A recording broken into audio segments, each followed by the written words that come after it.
Om.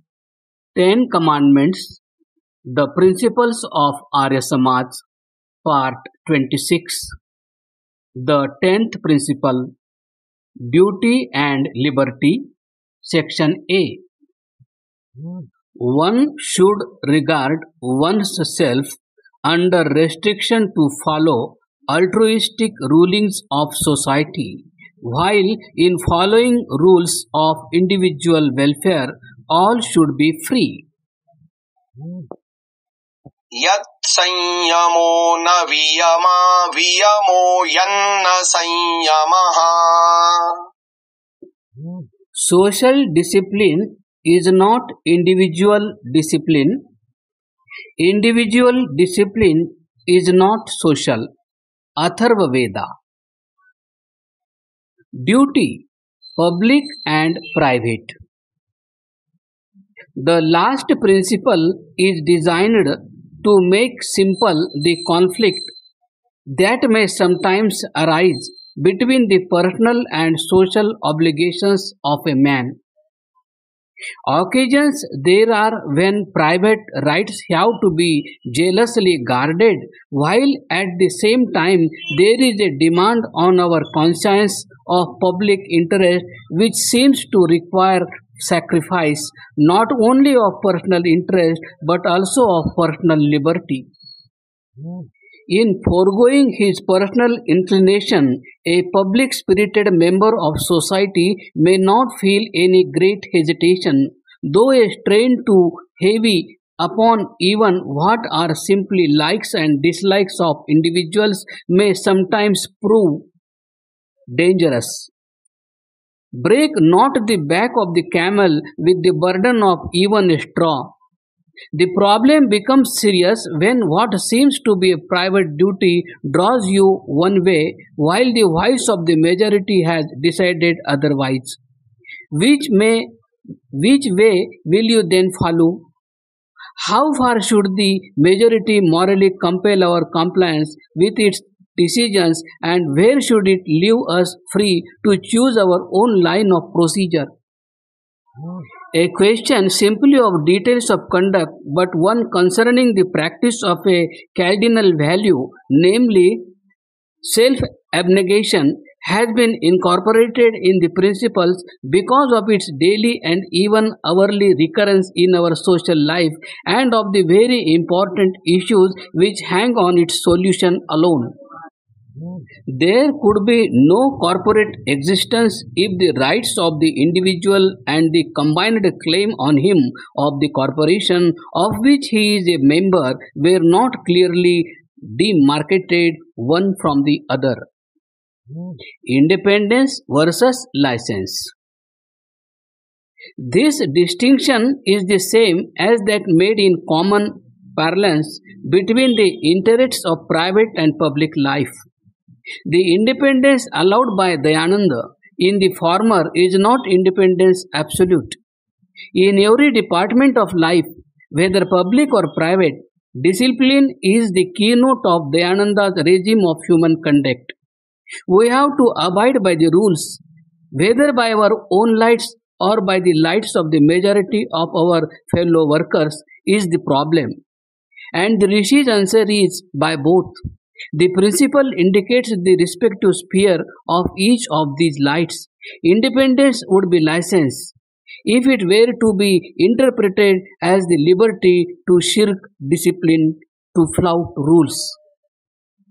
Minority and majority. The injunctions of the Veda, which are our primary criterion of right and wrong, can neither be defined nor construed by oaths. Even one vote of a Veda-knowing Brahman is weightier in this regard than any number of oaths of those ignorant of the scriptures. No mathematician would submit a mathematical riddle to be solved by a show of hands among laymen.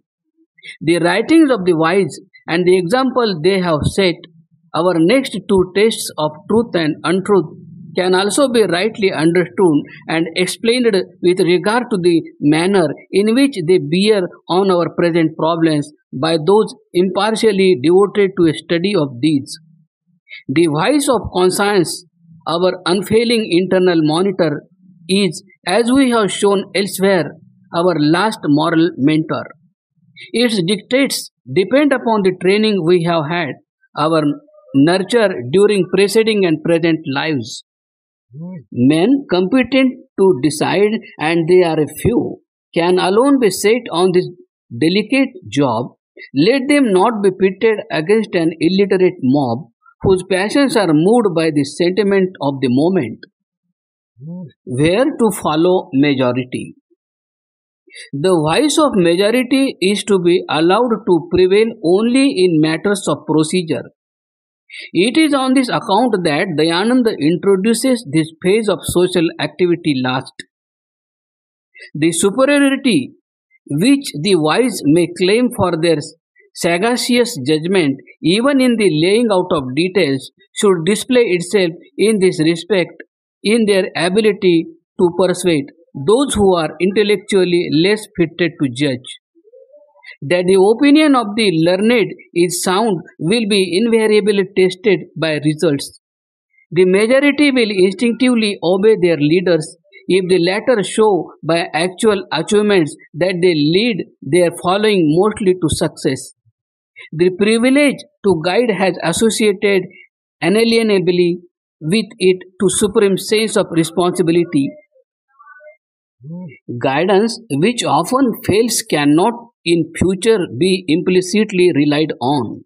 To command unquestioning obedience, it has to combine in itself the conjoint magnetism of sagacity and self-sacrifice.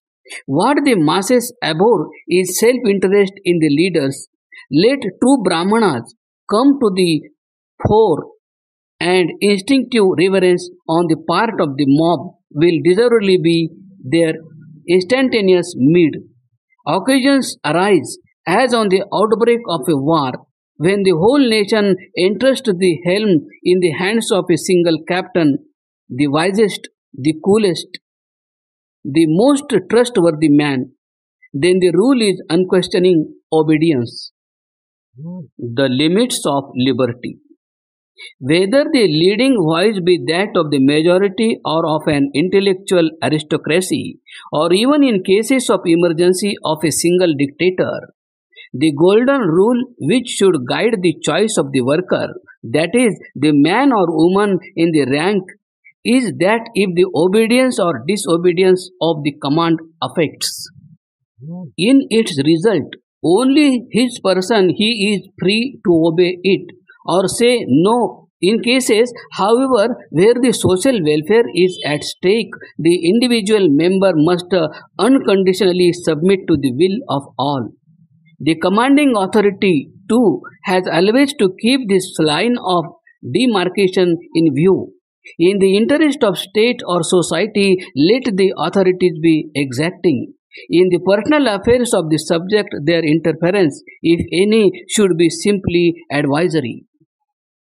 The province of law. Dayananda means this principle to be borne in mind by the framers of rules, the executors of law, as also those that come under its jurisdiction. The line he draws between the sphere of private liberty on the one hand and of social or communal duty on the other is very clear and sharp. This distinction observed many of the entanglements that make a knotty problem of what should be the nature of the social, political, and national behavior of man will vanish.